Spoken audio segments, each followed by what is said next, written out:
नमस्कार दोस्तों, स्वागत है आपका हमारे YouTube चैनल एडुमेनिया पर। और आज हम एक बहुत ही इंटरेस्टिंग टॉपिक आपके सामने लेके आए हैं जो कि क्लास 10th हिस्ट्री में आता है। और ये टॉपिक CBSE बोर्ड एग्जाम और HBSE बोर्ड एग्जाम में 10 मार्क्स और मोर देन 10 मार्क्स को कवर करता है। तो आओ हम स्टार्ट करते हैं। Chapter number 2 class 10th nationalism in India. तो देखो, क्लास 10th की SST में और स्पेशली हिस्ट्री में आप देखो तो चैप्टर 1 है नेशनलिज्म इन यूरोप। चैप्टर 1 क्या है? Nationalism in Europe. लेकिन हम यहाँ पर जो डिस्कस करेंगे वो पहले हम इंडियन नेशनलिज्म के बारे में डिस्कस करेंगे, then we move on to nationalism in Europe. इस चैप्टर में आप देखो, इसकी स्टार्टिंग हम सबसे पहले महात्मा गांधी के रोल से करते हैं।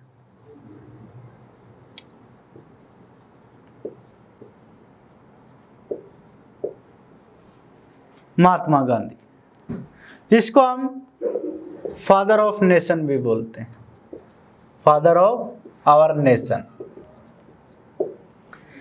जिनका जन्म 2 अक्टूबर 1869 में पोरबंदर गुजरात में हुआ। 2 अक्टूबर 1869 पोरबंदर गुजरात। Father name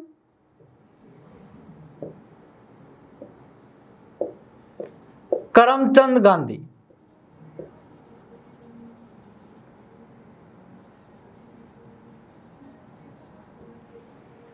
Karamchand Gandhi.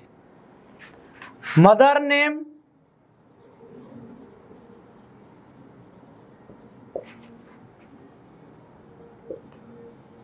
पुतलीबाई। कहां पर? गुजरात। ये इनका इंट्रोडक्शन है महात्मा गांधी का। इस चैप्टर में नेशनलिज्म इन इंडिया में आप बेसिकली महात्मा गांधी के रोल इसमें रीड करोगे। इस चैप्टर से मैं आपको बताता हूं कि इस चैप्टर से मैप वर्क भी आता है और हम उसको बारी बारी से अब इसमें डिस्कस करेंगे। देखिए, मैप वर्क में सबसे पहले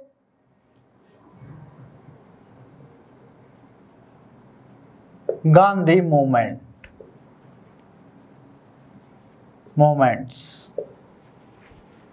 Gandhi moments.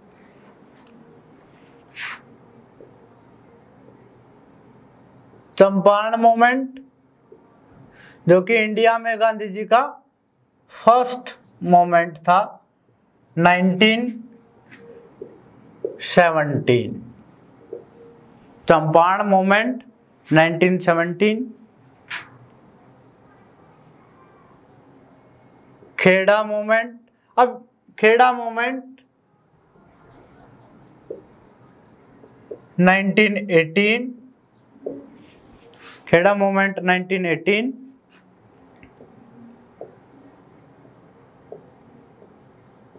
Ahmedabad mill worker movement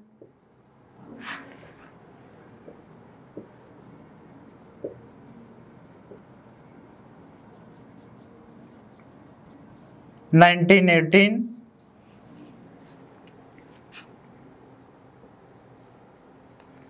Jallianwala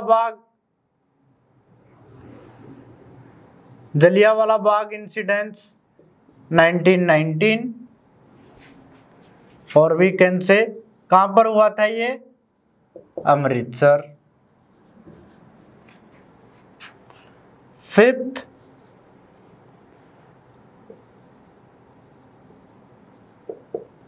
चोरी Chaura incidents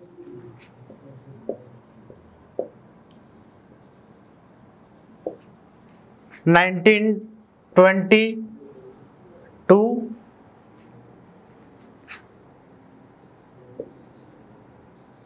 Dandi movement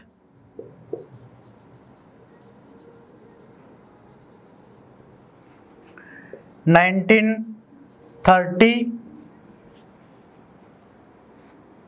Dandi movement 1930। तो बेसिकली 1 मार्क्स, ये जो मैंने आपको 6 लोकेशन आपको बताई है, तो इनमें से आपके पास 1 मार्क्स का मैप वर्क आ जाता है, इन्हीं में से 100%। 12th और भी 10th क्लास SST में 5 मार्क्स का मैप आता है, 5 मार्क्स का मैप आता है। 2 marks from history and 3 marks from geography. 2 marks from history, 3 marks from geography. अब हिस्ट्री के जो 2 मार्क्स है उनमें से 1 मार्क्स का क्वेश्चन इनमें से आएगा। सेकंड अगर हम बात करें, भाई सेकंड क्वेश्चन कहां से आता है हिस्ट्री में, इसी चैप्टर से आता है।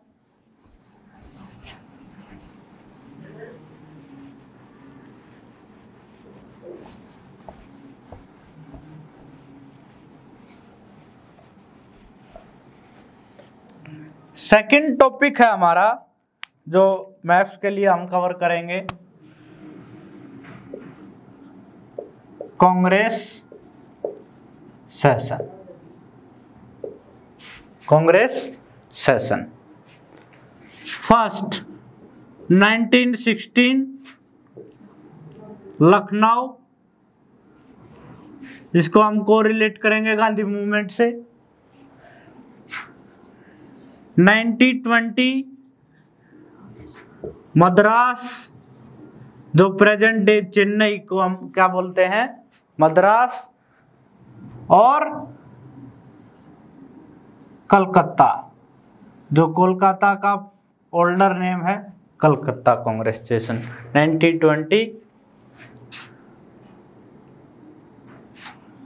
यहां पर मद्रास नहीं भाई, यहां पर आएगा नागपुर, नागपुर और कलकत्ता। 1920 नागपुर महाराष्ट्र में और कलकत्ता वेस्ट बंगाल में। और थर्ड वन है मद्रास 1927, मद्रास 1927। 1 मार्क्स का क्वेश्चन यहां से आएगा, 100% क्वेश्चन यहां से आएगा। तो 2 मार्क्स आपके हिस्ट्री में यहां से कवर होंगे। बाकी अगर मैं इस टोटल चैप्टर की बात करूं, वो मैंने बताया मिनिमम 10 मार्क्स, मिनिमम 10 मार्क्स। आपकी टोटल हिस्ट्री 20 मार्क्स को कवर करती है, इसमें से 10 मार्क्स ये अकेला चैप्टर लेता है। तो बहुत ही इंपॉर्टेंट चैप्टर है। चलो इसको स्टार्ट करते हैं हम।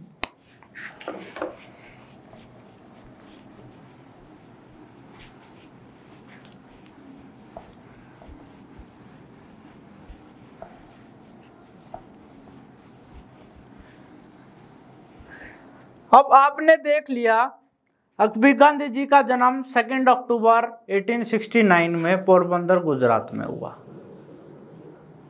वो एक मिडिल क्लास फैमिली से बिलोंग करते थे।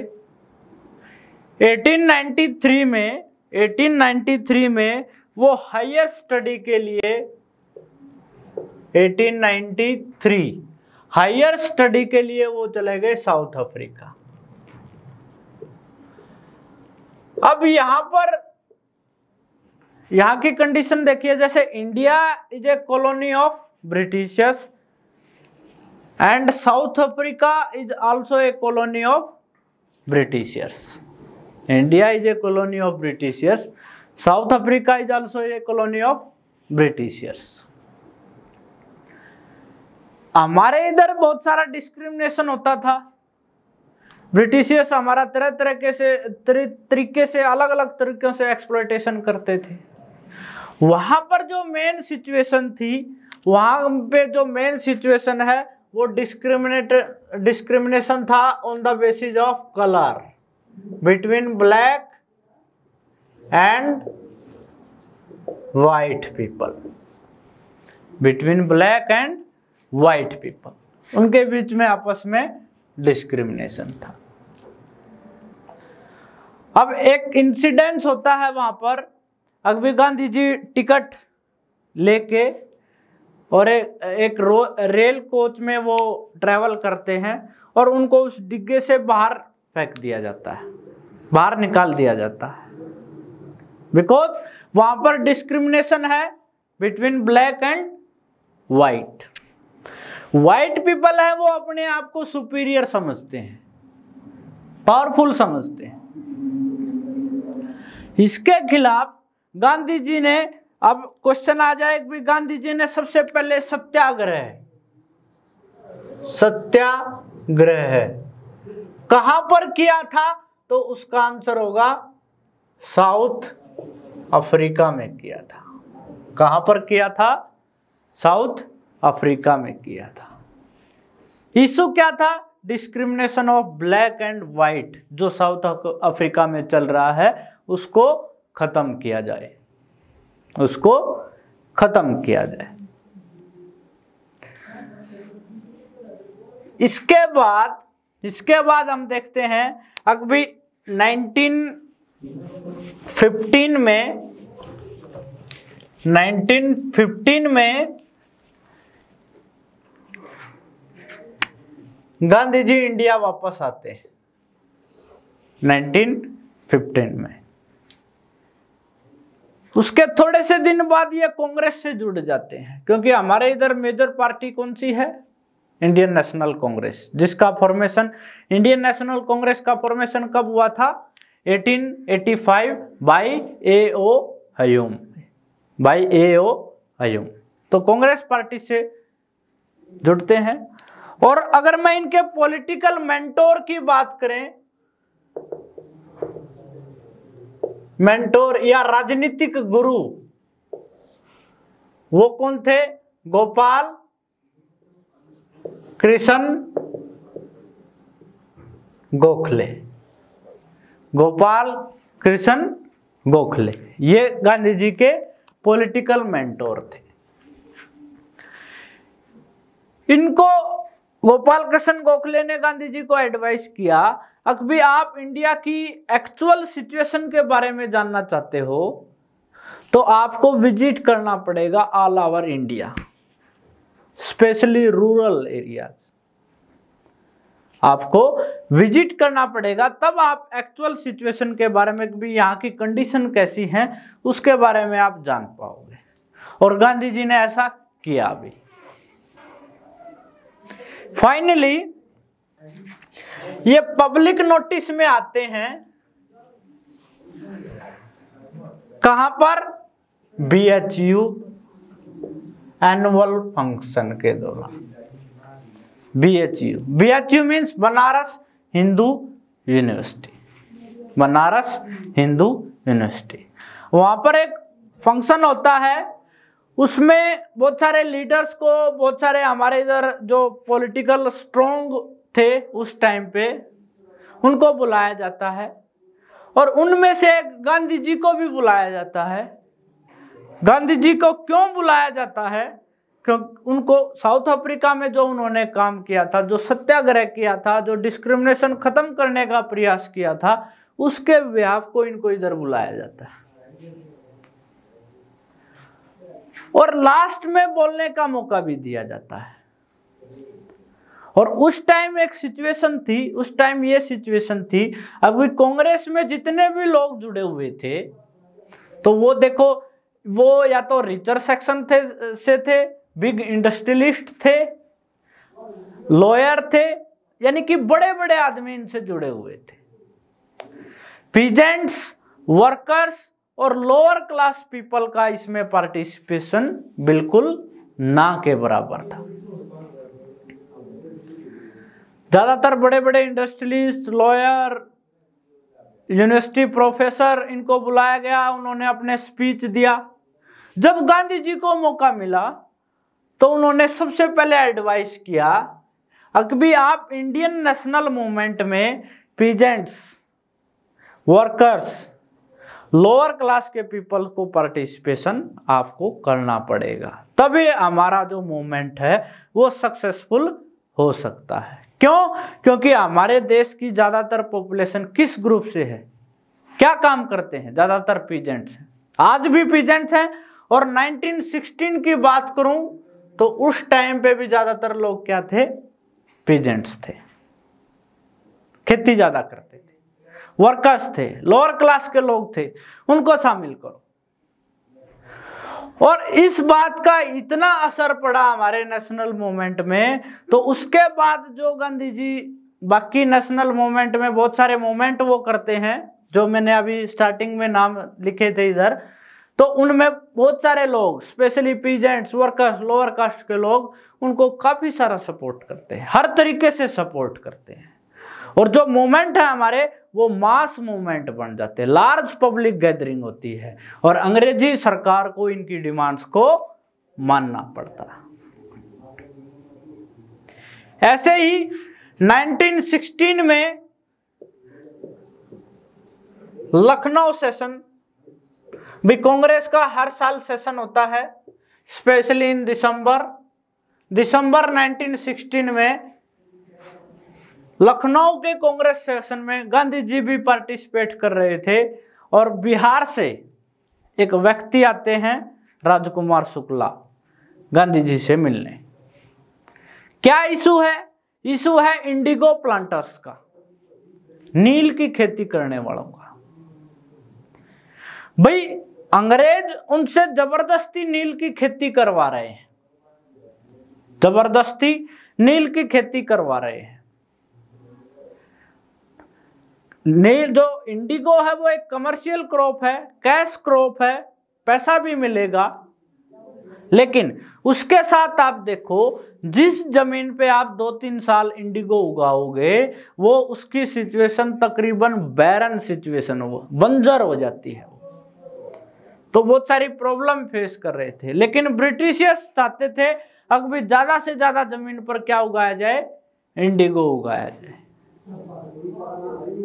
ये तो एक प्रॉब्लम क्रिएट कर देगा। जो हमारे जीने के लिए, हम बेसिक रिक्वायरमेंट फुल करने के लिए वीट वगैरह उगाते हैं, तो उसका एरिया भी कम करवा रहे हैं। वो क्यों करवा रहे हैं? उसका मेन मोटिव था क्योंकि ब्रिटेन में 19th सेंचुरी में क्या चल रहा है? Industrial revolution. और इंडस्ट्रियल रिवॉल्यूशन में भी सबसे फेमस था कॉटन टेक्सटाइल इंडस्ट्री। और टेक्सटाइल इंडस्ट्री को उनको क्या चाहिए? कलर चाहिए, नील चाहिए। कहां से मिलेगा? इंडिया से मिलेगा। तो राजकुमार शुक्ला गांधी जी से मिलते हैं लखनऊ सेक्शन में और अपने समस्या के बारे में उनको बताते हैं। और उसके बाद देखिए 1917 में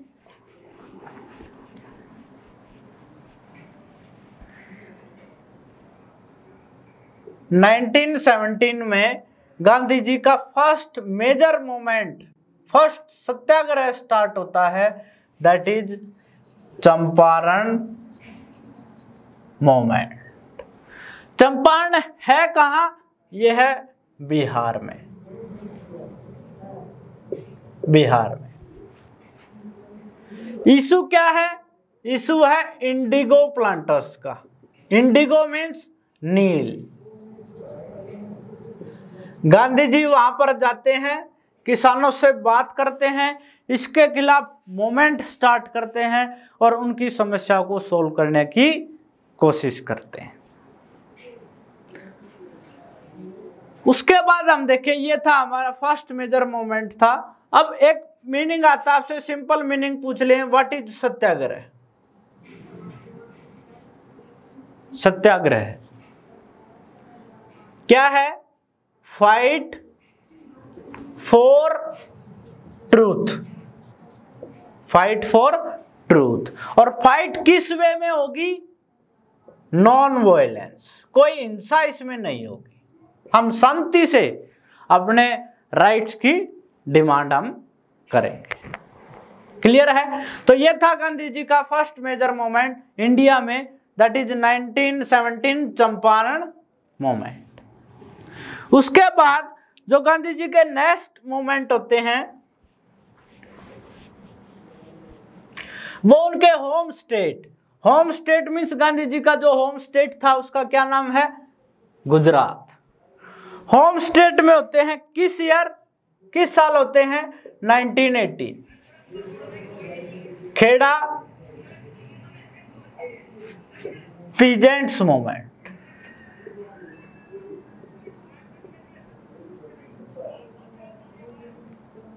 और 1918 में ही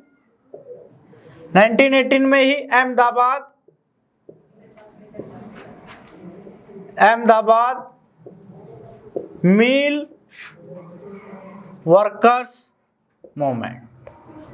तो ये दो मूवमेंट 1918 में कहां पर? गुजरात में स्टार्ट करते हैं। भाई फर्स्ट है 1918 खेड़ा पीजेंट्स मूवमेंट। भाई किसानों की फसल खराब हो जाए, उस टाइम पे देखो जमींदारी सिस्टम था, किसानों की फसल खराब हो जाए और उसके बाद भी उनको बोला जाए कि आप लैंड रेवेन्यू पे कीजिए, लगान पे कीजिए। आपने बहुत सारे बच्चों ने लगान फिल्म देखी होगी, तो उसमें आप एक्चुअल में रेवेन्यू का जो मीनिंग है वो समझ जाओगे। बहुत सारे बच्चों ने देखी होगी लगान फिल्म। तो फसल खराब हो जाए आपकी और उसके बाद भी आपको बोला जाए कि लैंड रेवेन्यू पे कीजिए, कहां से पे कर पाएंगे?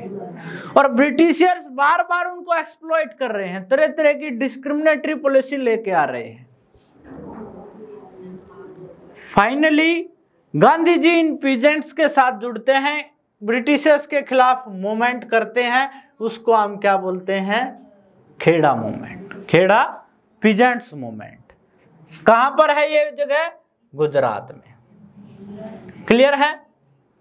Next Ahmedabad mill workers movement. अब लोग वर्कर्स जो हैं वो मिल में काम कर रहे हैं, एक महामारी आ जाए, लोग बीमार हैं, वर्कर्स बीमार हैं, तो क्या वो काम कर पाएंगे? नहीं कर पाएंगे, वो एब्सेंट हो जाएंगे। जो लोग मिल में आ रहे हैं वो एक्स्ट्रा काम करवा रहे हैं उनसे ब्रिटिशर्स, तो वो भी प्रॉब्लम में है। लेकिन सैलरी जो है, जो वेजेज उनको मिलना चाहिए, वो उनको नहीं दे रहे हैं, उनको फोर्स कर रहे हैं आप कंपनी में आइए, काम कीजिए। क्योंकि उनका मेन मोटिव क्या है? ब्रिटिशर्स का मेन मोटिव था only profit earning, only use our own resources, हमारे कंट्री के जो रिसोर्स हैं उनका यूज करना। जो लोग एब्सेंट हुए वो कंपनी में नहीं आएंगे, उनको वेज नहीं मिलेगा, तो वो क्या खाएंगे? तो बहुत सारे वर्कर्स ने गांधी जी के साथ मिलकर अहमदाबाद मिल्स में जो है वहां पर स्ट्राइक पे बैठ गए, हड़ताल कर दी उन्होंने, हड़ताल कर दी। और फाइनली गांधी जी के इंटरवेंशन के बाद ब्रिटिशर्स एग्री हुए थे 35% बोनस देने के लिए उनके, क्योंकि लोग बीमार हैं, बहुत सारी प्रॉब्लम फेस कर रहे हैं। तो गांधी जी के इंटरवेंशन के बाद 35% बोनस के लिए एग्रीड हुए थे ब्रिटिशर्स मिल वर्कर्स को देने के लिए। यह था Ahmedabad mill workers movement. Clear है? नेक्स्ट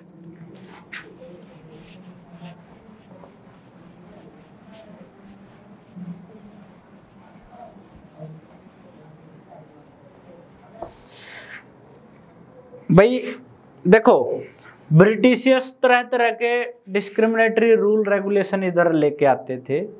ऐसा ही एक रूल एंड रेगुलेशन आया 1919 में, इसको हम बोलते हैं Rowlatt act.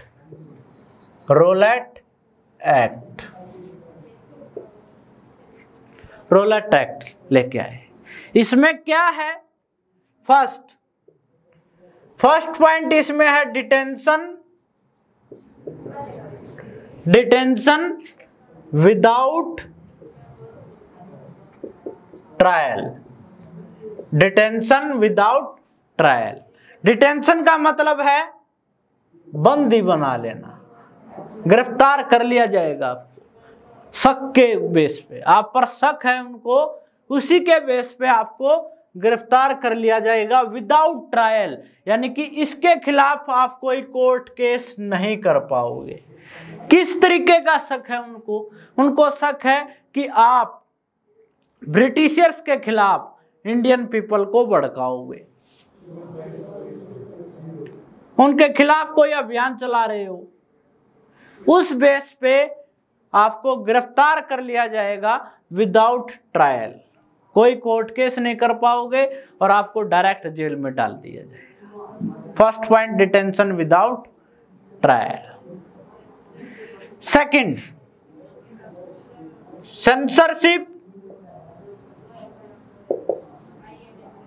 Censorship on press पर पाबंदियां लगा देंगे। किस तरीके की, अभी ब्रिटिशर्स की अनुमति के बिना आप कुछ भी इंडियन न्यूज़पेपर में या मैगजीन में आप नहीं छाप सकते।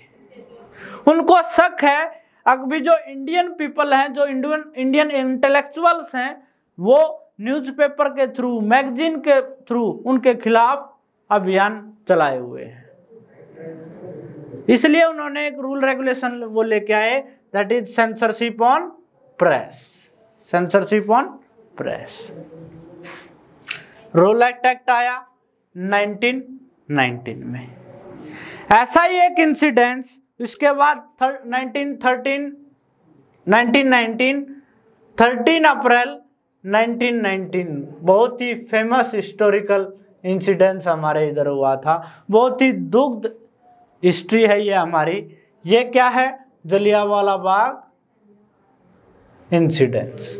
जलियांवाला बाग इंसिडेंस कहां पर हुआ, अमृतसर, जिसमें बहुत सारे लोग मारे गए, इंजर्ड हो गए। क्यों हुआ जलियांवाला बाग इंसिडेंस, उसका रीजन हम देखते हैं। एक तो जो जलियांवाला बाग है वहां पर बैसाखी की मेला हर बार होता है, बैसाखी मेला हर बार होता है। दूसरा, 2 लोकल लीडर थे, एक डॉक्टर सत्यपाल मलिक और सैफुद्दीन किचलू। उनको अंग्रेजों ने गिरफ्तार कर लिया। अभी रोलेट एक्ट आया था, डिटेंशन विदाउट ट्रायल, तो उनको दोनों को गिरफ्तार कर लिया। कुछ लोग उनकी गिरफ्तारी के विरोध में वहां पर इकट्ठा हुए थे, कुछ वहां पर बैसाखी मेला है ऑर्गेनाइज होता है वहां पर इकट्ठा हुए थे। लेकिन अंग्रेजों ने एक लेटर निकाला, जैसे हमने भाई जैसे कर्फ्यू लगा देते हैं, आर्टिकल 144 लगा देते हैं कि भी पब्लिक गैदरिंग आप कहीं नहीं कर सकते, और उस लेटर को निकाल के और मैं अपने ऑफिस में चिपका दूं, पब्लिक को ना पता लगे, तो उसका कोई फायदा होगा क्या? पब्लिक को उसकी इंफॉर्मेशन मिलेगी? नहीं मिलेगी। लोग इस बाग में इकट्ठा हुए और अंग्रेजों ने, स्पेशली जनरल डायर ने ऑर्डर दिया, वहां पर ट्रॉप्स लगाई और वहां का जो एंट्री और एग्जिट गेट था वो दोनों सेम थे। एंट्री और एग्जिट गेट दोनों सेम थे, तो उसी गेट पे उन्होंने ट्रॉप्स लगाई और मास किलिंग, बहुत सारे लोग उसमें मारे गए थे। तो ये था जलियांवाला बाग इंसिडेंट 13 अप्रैल 1919। कहां पर? अमृतसर। कहां पर है ये? पंजाब में। ठीक है, ओके।